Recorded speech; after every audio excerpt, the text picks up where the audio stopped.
Welcome everyone, and thank you for joining us today. My name is Kara, and I'm with the LTAP Center here at ODOT, and I'll be your host for this webinar. Today's webinar focus is on upcoming ODOT project bid changes, and we're thrilled to have Tina Collins as the presenter. Before we begin, I'd like to cover a few housekeeping items to ensure a smooth webinar experience for everyone. If you have any questions during the presentation, please use the questions panel on your screen. You can type your questions there and we'll address them during the Q&A session at the end. If you're experiencing any technical difficulties or have any other issues, feel free to use the chat panel to communicate with our team, and we'll do our best to assist you. Please note that this webinar is being recorded, and the recording will be made available to all registered attendees after the session. All right, with that out of the way, let's get started. It's my pleasure to hand it over to David Walker, who will be kicking off today's session. David, the virtual floor is yours. Well, good morning, everyone. Thanks, Kara. I am David Walker. I am Accountability Manager in the Office of Business and Economic Opportunity, Division of Opportunity, Diversity, and Inclusion, also known as ODI.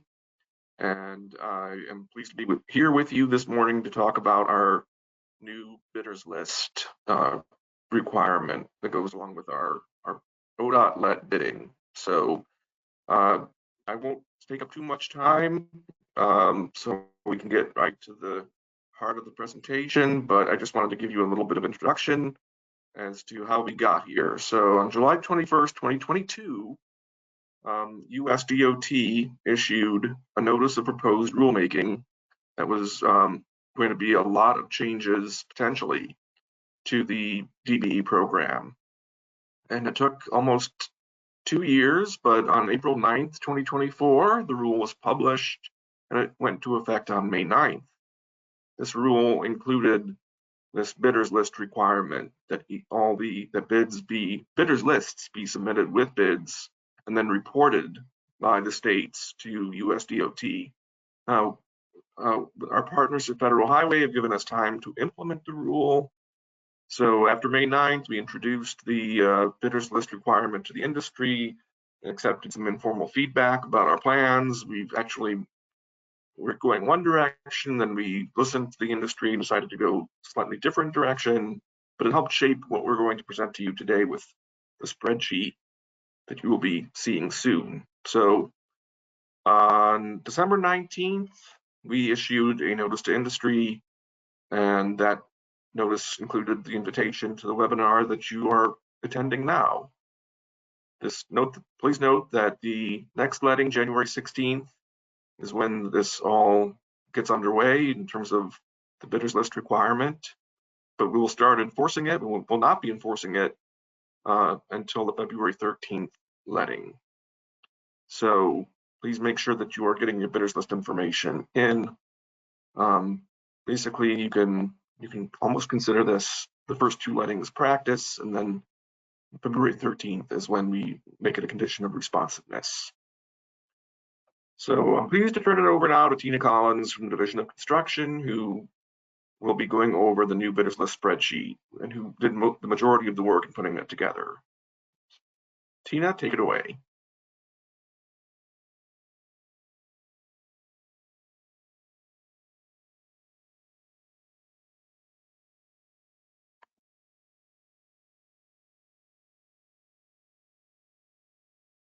Tina, you are muted. Oh, here, yes, I can go ahead and unmute you. There you go. Okay. Thanks, David. Thanks, Kara. Yeah, like David said, I did kind of want to go back in time a little bit just to give you an idea of the approach we took. I feel like we've been talking about this for a really long time, but I don't know, sometime last year, several months ago, I met with OCA and a handful of the contractors who, like more frequently bid with ODOT, and as well as David and Deb Green, Lauren, Josh everyone was kind of involved in this at the beginning. But I also talked to a bunch of other states when David and I were at a conference in Oklahoma City. And I feel like a lot of the states were trying to go in the same direction to minimize the impact on bidders. And so I know that I've talked to several states already, and Alaska specifically, I would say kind of took the bull by the horns and just ran with this similar idea that we're doing. So the idea was to provide a solution that covered the bidding requirement in the rule, but it didn't interfere with the bidding process. So I wanted to keep it simple. So initially I presented a solution that was involved updating project bids to handle the entry of the information. And it wasn't quite as straightforward as I'd hoped. And the feedback that I received from the contractors was, yeah, we would really prefer we not have to type it in directly. Now, the reason why that makes sense is because by doing it in an attachment, anybody in the office can maintain this bidders list file, and then the person submitting the bid can just attach it at the end. So you're not bogging down the people trying to estimate the jobs with maintaining this bidders list information. So basically the end result was we took the feedback, we changed our course completely, created this Excel template that will get attached to your bid when you're bidding. And then when we download the bids, it'll get downloaded, and we will load that information into AWP.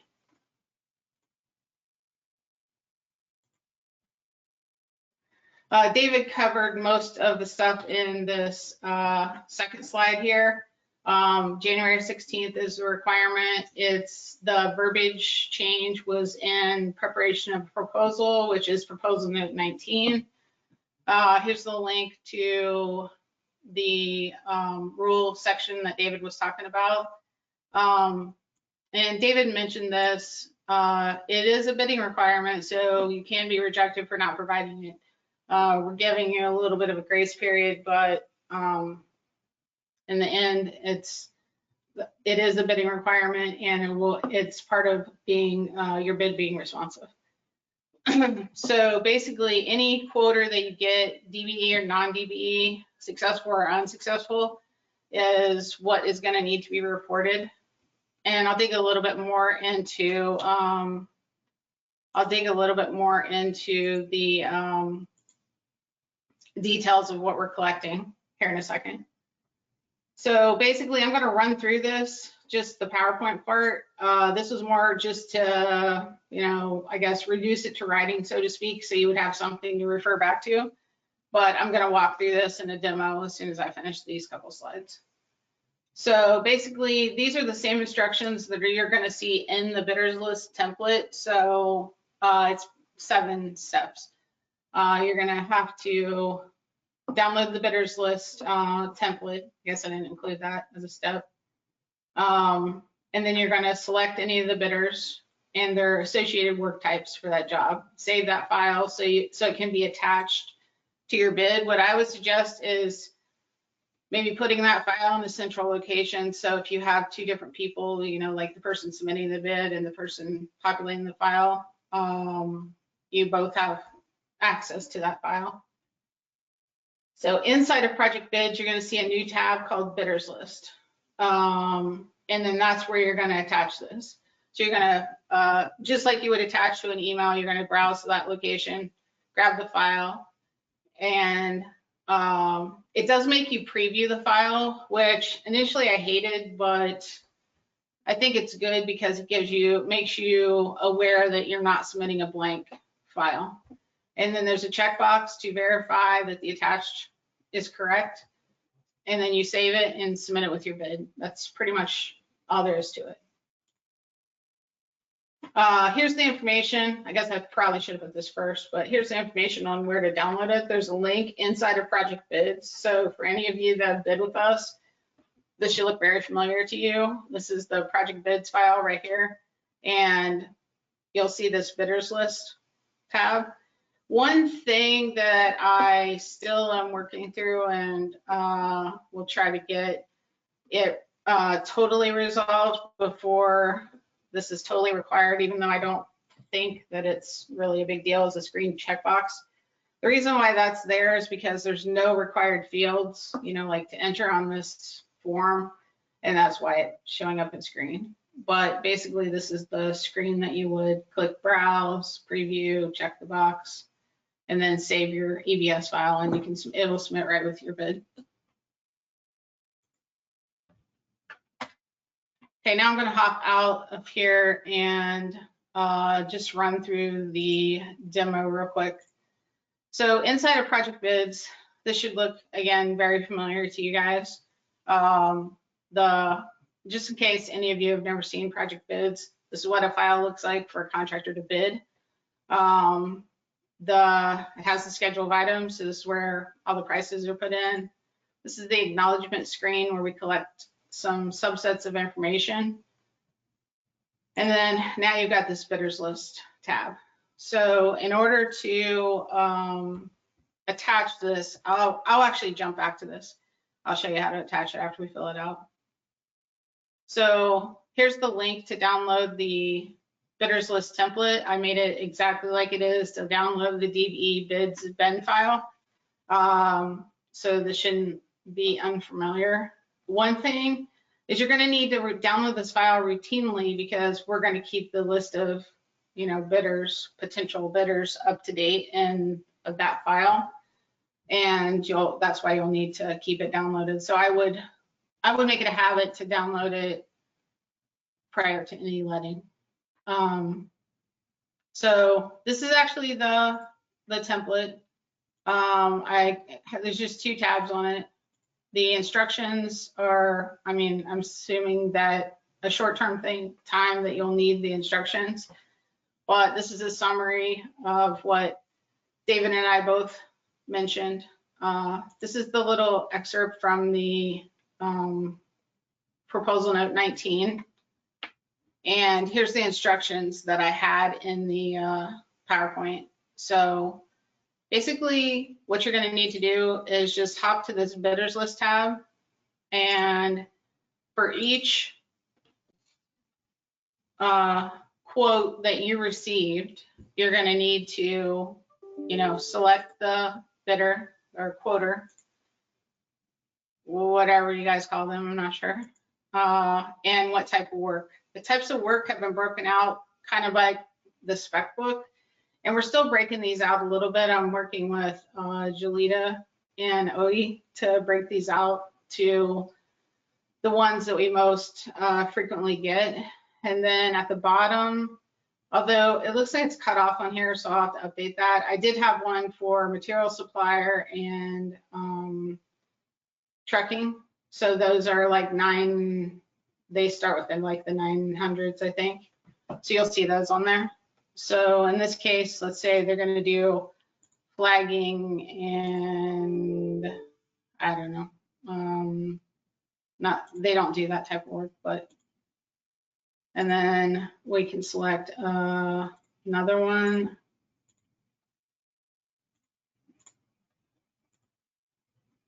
And the other thing, I might add a third work type column on here. I keep going back and forth on that, basically based on subcontract data that we receive. So I probably will end up adding a third column before we get to the end of this. And you save this file. So if you have 30 quoters, then you should obviously have 30 vendors on here with 30 types of work selected. Save this file. And then when you go to submit your bid, you're just going to click browse.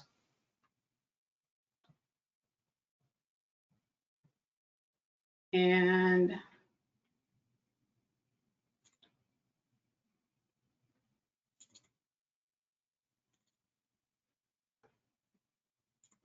sorry, I lost track where I put it.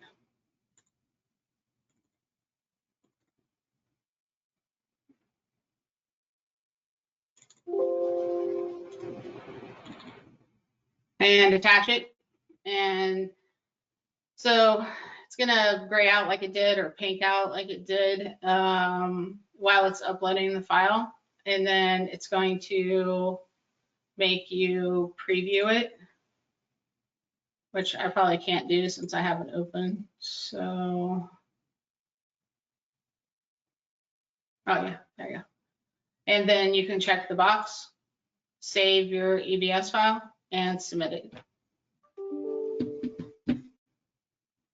And that's pretty much all there is to it. I don't know if we have any questions coming in. Does anyone have any questions? Hi, Tina. That was a great place to ask about questions because we do have a few questions. So our first question says, does the template need to be saved in the same location as the EBS files, similar to the Does not. updated DBE No, file? it does not have to be, no. Okay, awesome. That's why I picked Uh, the crazy location that I had it saved in to show you guys. So no, it definitely does not have to be in a different okay, location. very good. Is it limited to 2 types of work? No, I'm going to add a third column and maybe more. If you guys have specific feedback on how many, like Alaska put something like 10 columns on theirs. So I was planning on adding another column and I just lost sight of it before hopping on here today. So I will definitely add at least one more. I don't know, maybe 5 sounds like a decent number, but probably not more than that. Okay, well, and while we're talking about columns, if the vendor is only doing one scope of work, can the third column be blank? Yes. Awesome. Is it a requirement to fill all available fields, or can you leave the select vendor or select type fields untouched if you don't need to? Correct, you can leave them blank if you need to. Can they use their own spreadsheet as long as the work types and company names? No, but if you need something specifically to be able to use your own, let me know and I'll see what we can work out. But Okay, no, the answer would be right now you definitely need to download the template. But if okay, you have a different need, for sure, reach out to me and I can see what I can do. okay. Let's see here. Thank you. We have another question. Is the third column in the spreadsheet to help if the same subcontractor is used for multiple types of work? Yes. If not, what is that column to be used for? Okay. Yeah. So you might have one, like in this example, you might have like A&A safety, and they could have 3, 4, 5. I mean, just however much to cover the scope of work that they're doing. Okay, awesome. What if a vendor is not on the list? In the instructions, I have the form to fill out to get the vendor added. So I'll clean up those directions a little bit more, but yeah, basically there's a form that a vendor request form that you can fill out. Awesome. Lots of questions, more to go. Theoretically, what do we do if one of our quoters is not on the vendor drop-down list? You just answered that question. Has there been any discussion with the software companies like HCSS to have this information export with the .col file for pricing? No. And I'm not No. sure whoever that is might want to reach out to me and explain that more, in more detail. Okay. I mean, that would require it to be entered directly into project bids for it to import and export correctly like that. And I don't know, that was what we got poor feedback on. That was not the want. So, but again, for sure, reach out to me and I can take a look at it if we need to make any tweaks. Awesome. Thank you. What do subs need to submit to primes? So More, I guess I'm going to rearrange that question a little bit. It's not so much that they need to submit stuff to the prime as to make sure that we have the information, the updated information.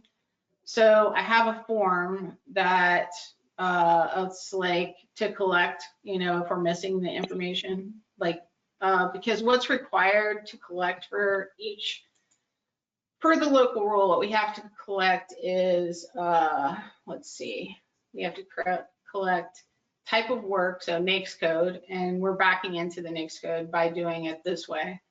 The date the company was started, and we already have this for a lot of the companies, and we definitely have it for all of the DBEs.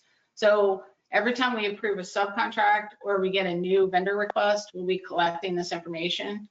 But what they will need to provide, not necessarily to the prime, but what the subs will need to provide, to get back to the question, is the NAICS codes. So that's what this form is for. The and what we have in our vendor database, the year the company was started, the race and gender, I think I have that right, of the owner, the there's a couple other things. Those are the types of things that we already have on our side, like in the database, that we'll be collecting when we get a new request. So I know that was a lot of talking, but basically what needs to be provided is those 4 or 5 subset items in addition to these NAICS codes. So the subs do not routinely need to provide that information to the primes, but they do need to routinely provide it to ODOT, and we have a process for collecting that. And then if we get a new request for a subcontractor that we don't have that information on, then we'll collect it at that time. Hopefully that makes some sense. I know that was very long. I'm sure it was helpful to someone. Maybe or many people, actually. Is this document made public during post-bid or at any time? You mean what was submitted? Troy? Oh, you won't know. What is that? Is that just what the question? Yeah. Okay. Yep. I will. We haven't really talked about that, but it's not secret, obviously. So it's going to get loaded into AWP. Oh, that was the other thing. The other number is average gross receipts that gets collected. So average gross receipts of the company is another piece of information that, and it shouldn't sound all that foreign to you guys because we've collected it in the past. So I don't think that should be shocking.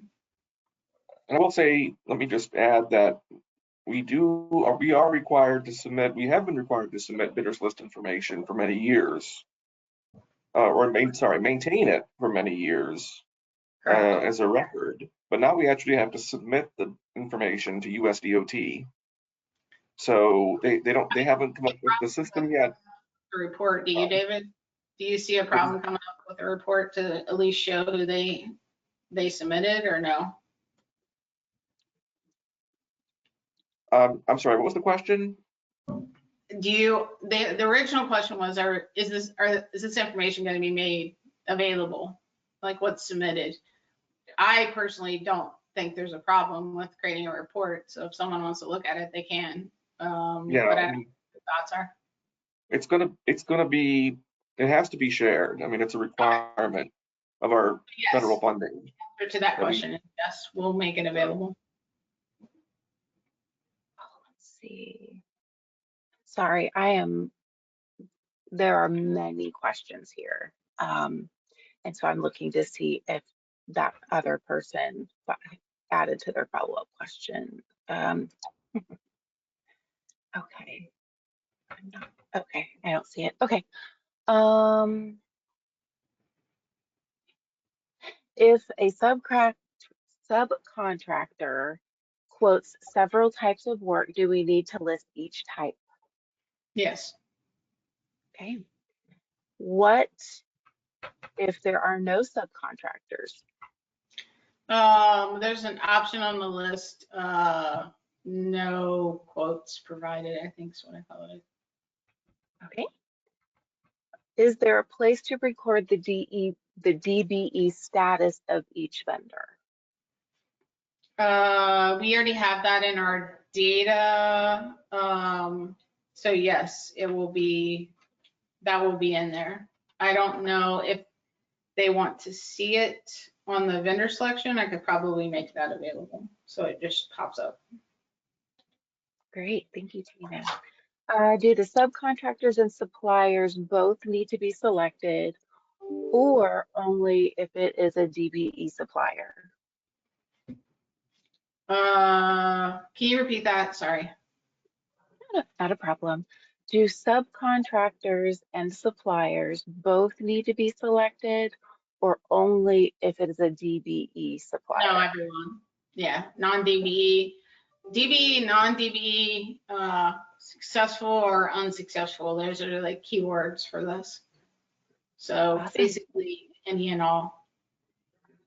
Awesome. Is this for subcontractors only?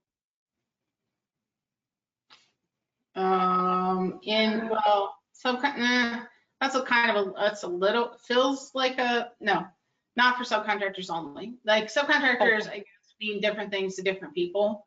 But when we're talking this, we're talking anyone, not necessarily subcontractors, anyone you're getting a quote from is my understanding.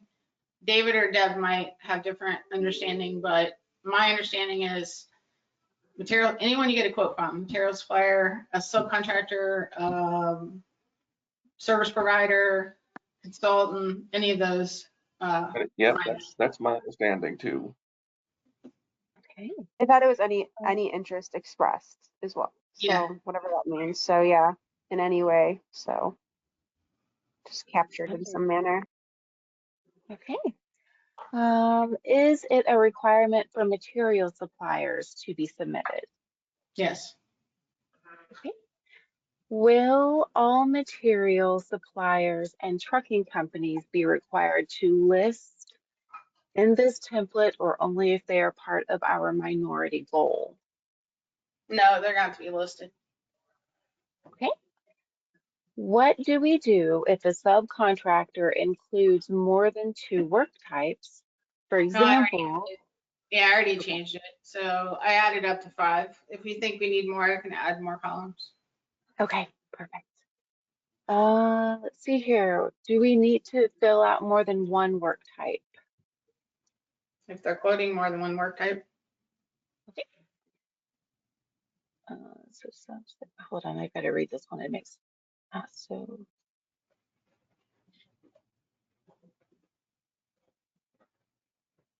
Okay, so someone is wanting to confirm, I think, that they're understanding what they're learning. And they're saying, from what they understand, subs that they get a quote from but do not use need to be listed on the file, and DBDs are listed in the same file. So how do we know if we met the DBE goal? Well, they're not, the two things aren't tied together. I mean, there's still a separate requirement to submit all the DBE information. This one doesn't have it, but when you have a project with a goal, there's a DBE tab in the EDS file, and that requirement's not going away. Okay, thank you. Will the system be looking for exactly this file, or will any file that has these 3 columns and matches the data options work? I think I answered that before. Basically, I would say it needs to use this file, but if someone has a different need and wants to do something, they need to reach out to me specifically so I can see if I can work it into the process. Because we're taking those files and going to pull them into AWP. So that's why it needs to be a standard file. Plus, sometimes when I give people access to do their own file, even though we agree that it needs to be not modified, it ends up getting modified. So it really needs to use this file. Okay. So that was all of the questions that were asked at exactly 10:16. So we do have a lot of questions. Did you want me to continue going through the questions, or would you like to continue on with the presentation? No, I'm basically done. Like we can keep going through the Wonderful. questions. Yeah. Okay, perfect. All right, because we got a lot. Um, mm, okay, I'm not sure that I understand this one. Is this due at 10 a.m. and does it have to be 100% accurate? Someone has several quotes in the last hour that will need to be updated. Yes, it does have to be done by 10 a.m. because it's a bidding requirement now. Not something that we can get after the letting. As far as 100% accurate, that one's a very difficult one that I probably should not be answering, but I'm gonna go ahead and answer it. The idea of 100% accurate is challenging for me. So because I don't know that we have any way of verifying 100% accuracy. So I'm going to say put them in if you're getting quotes for them.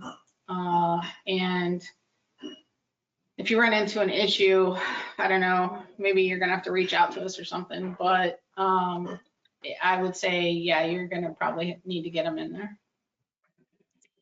I'll just add, yeah, I mean, obviously, we're not going to say, oh, don't worry about being accurate. It kind of Right. defeats the purpose if you don't try to be accurate. Now, but like Tina said, will there be, is anybody going to be checking that, oh, did you miss one? Oh, you missed one. No, I don't think so.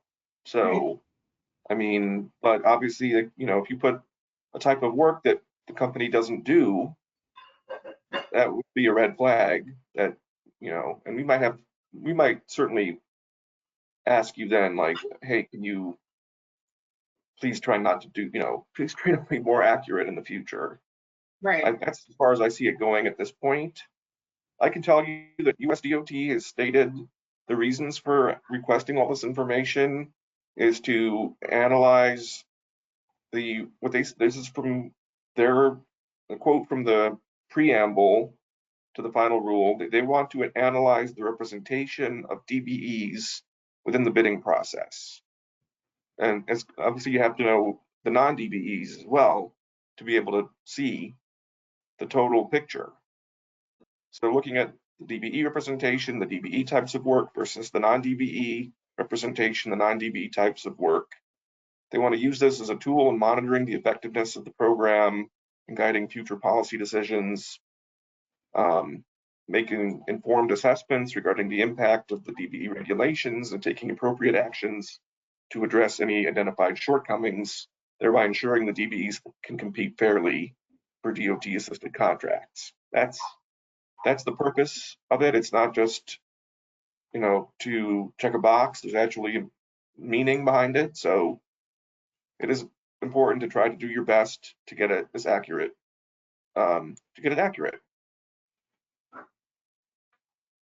Thanks, David. Sure. Yeah, thank you, David. Okay, there are some companies on the list that are duplicates. Are there any ramifications to selecting a vendor with a different name address than the I'll have to current? double check I'll have to double check and make sure I didn't get any duplicates. I thought I got them all out. So I had to write a query so I can keep this up to date all the time. So let me double check and make sure there aren't any duplicates, but there shouldn't be any in the file. I know we have like the Aeromark company, and the old one was Aeromark, which is, they've been obsoleted for a couple of years, but that's like one similar instance. And we have other ones like Diamond and Diamond something that get confused. So, I mean, again, I would go back to what David said, do your best effort, but this really isn't any different than, you're gonna see the same subset of vendors that you would see when you enter your subcontractors, so. Wonderful. Thank you, Tina. Cool. If a subcontractor submits a quote, but not a complete package that compares to other subs, do they need to be reported?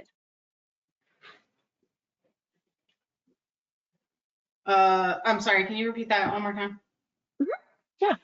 If a subcontractor submits a quote, but not a complete package that compares to other subs, do they need to be reported? I mean, if they get a quote, yes. Yes. Sorry, I don't know why that was bouncing around in my head for so long, but yes. Okay, awesome. Um,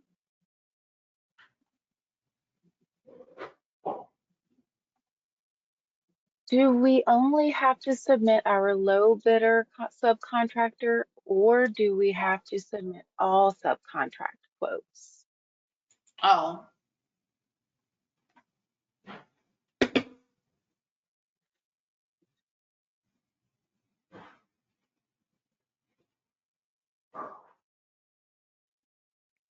Tina? yeah. Oh, did you hear that question? Yeah, I said all. Sorry, I didn't realize Oh, you didn't hear. oh, okay. Sorry Yeah. about that. Um, do we have to differentiate between DBE and non-DBE quotes in the Excel template? No. Okay. Does every type of work on a quote have to be entered onto this form, whether it be one type or 10 types? Yes, but right now I only gave you 6 spots, so 6 is yes. I would say, I mean, the idea was to see if we were going to need the extras, but yeah, there's probably not. I think we made it so initially in the utility we could go up to 10 or 12. I'd have to look at the original spreadsheet. So, but yes. Awesome, thank you. Um, what if we get a quote after the bid is submitted? Would we still be allowed to use that vendor? Yes, that happens all the time. Like, that's just part of construction. Like, this is a bit at bid time requirement, so Okay. if you add them later, then yeah. All right. Are DBEs automatically included if they are in the DBE utilization plan? So originally what I wanted to do was to make it so if they were a DBE, then you didn't have to submit them on here. But I didn't want to confuse it right out of the gate because obviously we already are collecting the DBE information. So as long as we have it for both DBE and non-DBE, I'm going to say right now, put them all on here unless you hear otherwise, because that's not something that I've talked much to David about. But yeah, I can definitely see some logic to not needing to submit the DBEs that you're putting on your plan. But I just think that could get ugly. So for right now, I'm going to stick with, yeah, put them all on here, and then we can revisit that after. All right, sounds good. Like I would say, the DBE information is something that you're all used to providing and is obviously important because you know your bid can be rejected for that. So this is, if I were setting an order of precedence, this would be below the DBE information. So, but Okay. Okay. I have a couple of questions that are coming up that may have already been asked or maybe asked in a that's different way. So I'm going to kind of try to weed through those. Is the intent to submit all vendors and subcontractors or just the ones being submitted with our bid? No, all, any that you got quotes from. Okay. What if the subcontractor, oh, okay, we have a bunch of those ones. Hold on one moment. A lot of people are asking about adding subcontractors. Okay, are dollar values supposed to be attached to the No. DBE? Okay, To the DBE, yes, but that's different. Don't blur the two things together. There's two different, one is the DBE tab inside of project bids and the other one is the bidders list. The DBE tab hasn't changed and the dollar amount is still required. Bidders okay, list, not required. awesome. Okay, when will this file be available for projects on the It's February 13th letting? It's online already. Oh, it's online, okay. It's at this link and it's just called bidders list dash template. It's this file exactly. I just saved it with a different name for today's purposes. Oh, okay, And then, wonderful. like I said before, we'll have to keep the list of vendors up to date because we frequently add new subs and stuff. So that's why you'll have to make sure that you update the latest one. I think I'll throw a version on here somewhere, or somehow I'll figure out a version. But basically, the file will get updated on our end every day, and then you'll need to download it. So. Awesome. Let's see here if a contractor, oh, we've got, I think we answered this question, but I want to double check. If a contractor had more work types than columns available, could we just list them 2 times?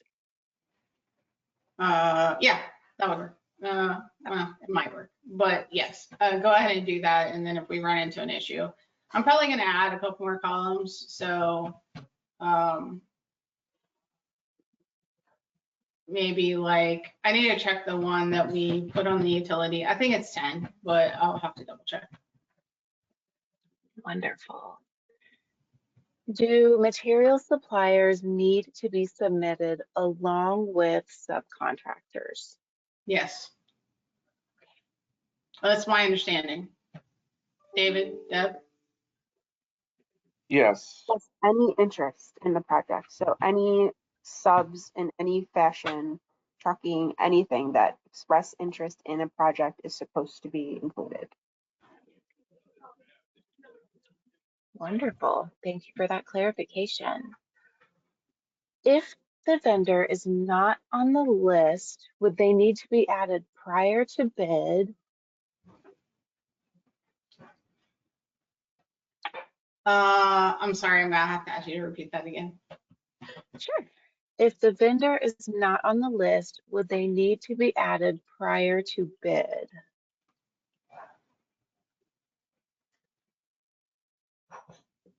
If there's someone not on the list, Yes.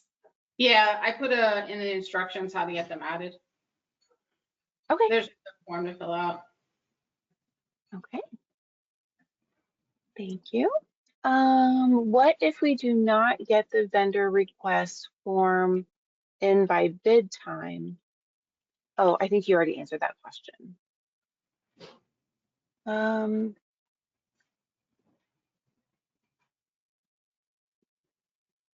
Let's see here. If we don't know the vendor is not on the list and we get a quote, what does someone do if they don't know the vendor is not on the list and they get a quote on bid day? I mean, I think that's like what I said earlier. This 100% thing is kind of a challenge. I mean, if you get a quote from someone 2 minutes before 10, I'm just going to venture a guess that it's highly unlikely you're going to get them added. But Deb and David might have an opinion on that.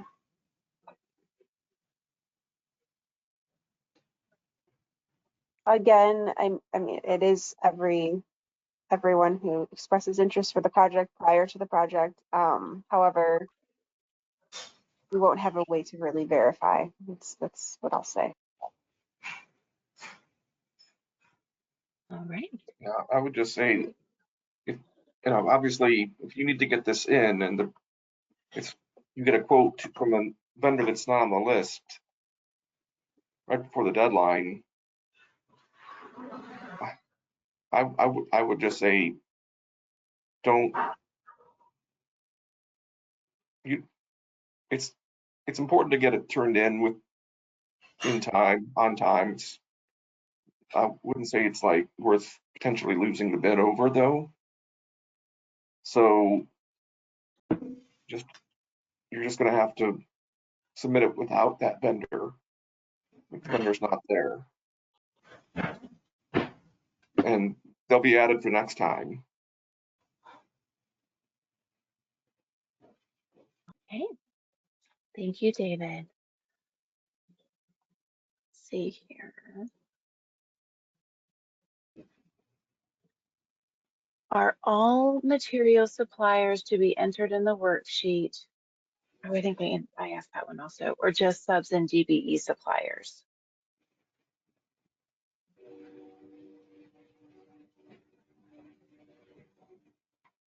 My I mean, I understanding is that think, it's, yeah, I think we answered that to an extent. Okay. I understand this question though, and why it's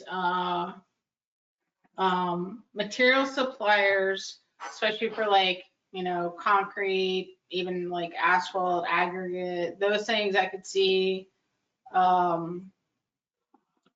being more painful. And right now, I don't think those vendors are even on the list because they're not like people that we would normally get subcontracts for. So I understand the concern for to a degree with some of those. We'll see if we can come up with something to address it. Okay. That sounds like a great plan. Okay, that's a repeat of the question.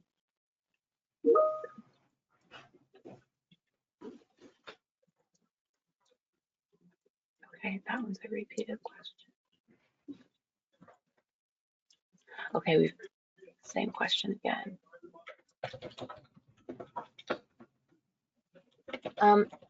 So how does ODOT verify that all quotes are included on the spreadsheet?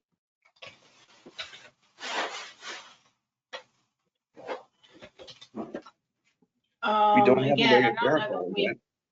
yeah, I don't know that we can verify it, like to really much degree, other than, once we get into the contract, we could compare it with subcontractors, but that's not the spirit of the of gathering this information. I think they're looking at it more in a, the whole program standpoint from what David Right. explained. So again, there's not much way for us to verify. I'm air quoting, verify that information.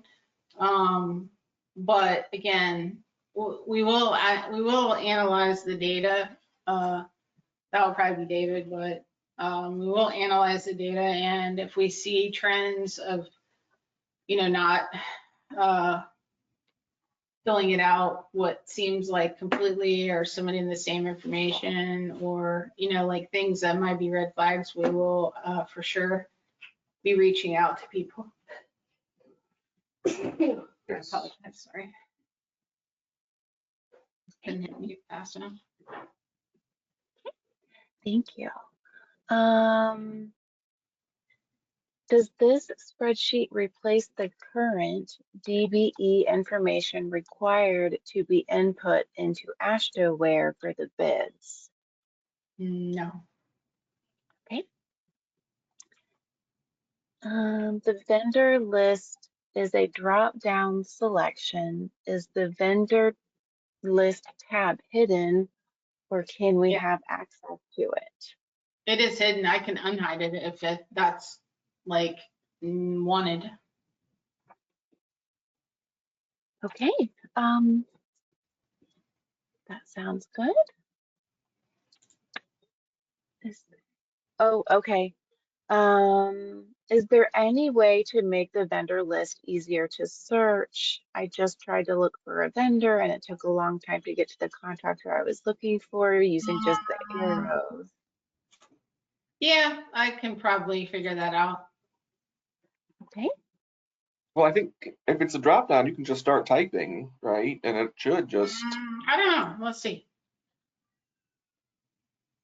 like, Oh yeah. Look at that. I wasn't sure if that worked, so I don't want to speak out of turn. Yes. it's great. It's a great thing because yeah, And it'll find it's it. not even, I'm showing it on the screen in case whoever asked the question is still. it'll look for that Wow. search string within any vendor that has it. So you can see where you have Kocing and Walsh Kocing. So that definitely it would be a lot faster than going Yeah. all the way to the drop down every time. Yep. Absolutely. Okay. Yeah, she says that she was looking for using just the arrows and it wouldn't let her start to type it like in the DBE section of the DBX file. So maybe This seems that to was work the same way, so I just did it. So okay. if All we right. I hit escape, and then I click the pull down, and then just start typing. It finds it. Okay. You shouldn't even have to click the pull down. Yeah. I mean, Let's see. Nope. David's right. yeah. See, I'm gonna check and see if there was a follow-up from that person. Nope, I don't see a follow-up from that. Okay. That they would have just now sent. Okay, let's see here. So if a vendor was not submitted on the bidders list, okay, that one we've already answered. Okay, this one looks new. Will vendor request forms be spelled out in the proposal note? I can add that link. You mean the link to? Well, that's all they said. Yeah, I can add the link to the vendor request form. Okay, very good. Are prices from subs included? No.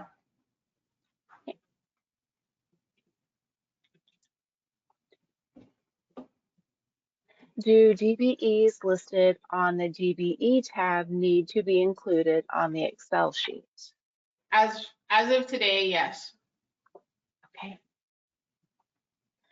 In the vendor list, Let me can go back to that ODOT, last question. The reason why I say that is because otherwise you're gonna have to track, who the ones you're gonna put on your utilization plan, as opposed to the ones who just quoted. So for right now, just include everything. Okay, go ahead. Sorry, you can do the next question. nope. Thank you for elaborating on that. In the vendor list, could ODOT add an option for, in quotes, other vendor not listed to account for missing vendors, or should we? Yeah, I can do that. That's not a problem. I think that we should be able to cover the vast majority of them, but yeah, that I can add that. I actually already made a note of that. Oh, good. Let's see here. Can contractors use a sub after award if they were not entered into the worksheet at the time of bid? Yes, I mean, that's just normal construction process. You don't always know in the middle of a project or at the beginning of a project, what you're gonna need later on down the line.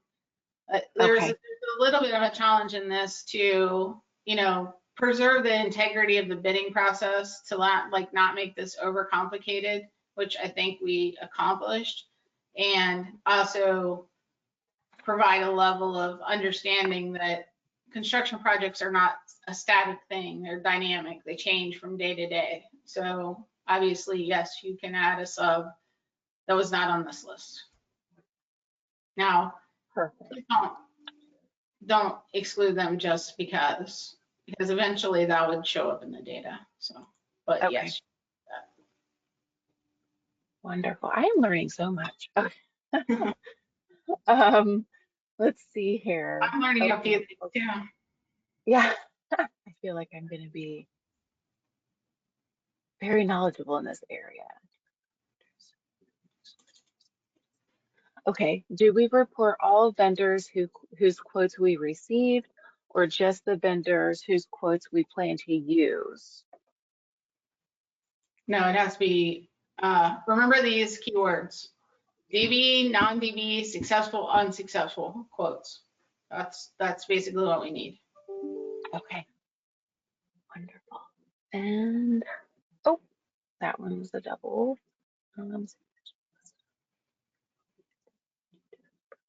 Okay, you already answered that one.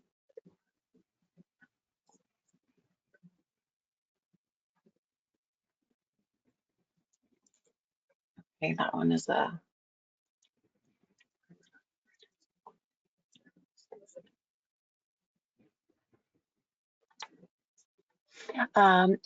is this a requirement for all ODOT projects, including those that do not have a DBE requirement?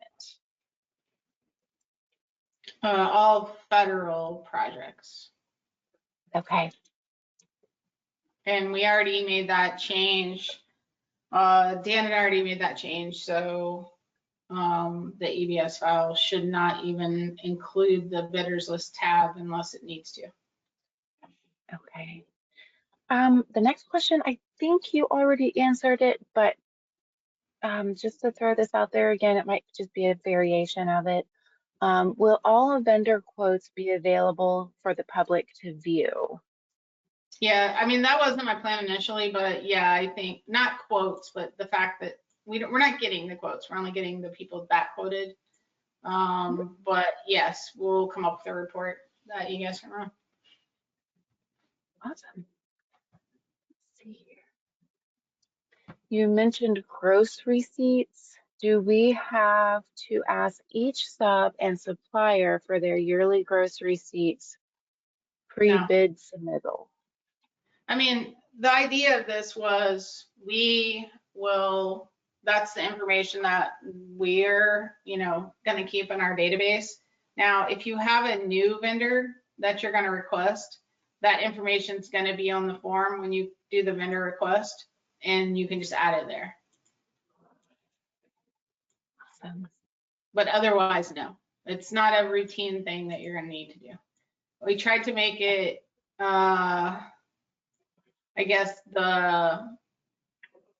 I tried to make it so it was the least amount of pain for the contractors as possible. And this is where we landed, or where I landed. Awesome. And I'm sure it's greatly appreciated. Do we need to include a dollar amount to subcontract? No.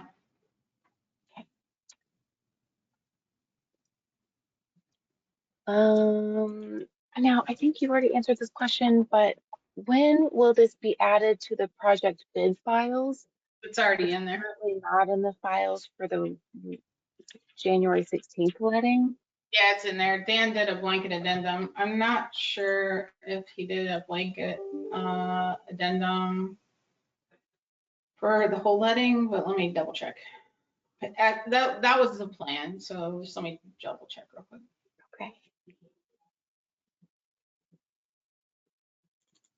Definitely they're in there for the 30th letting, and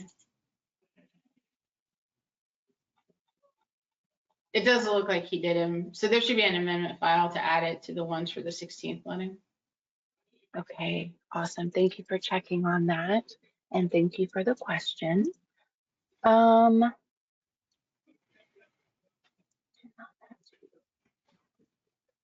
You already answered that question.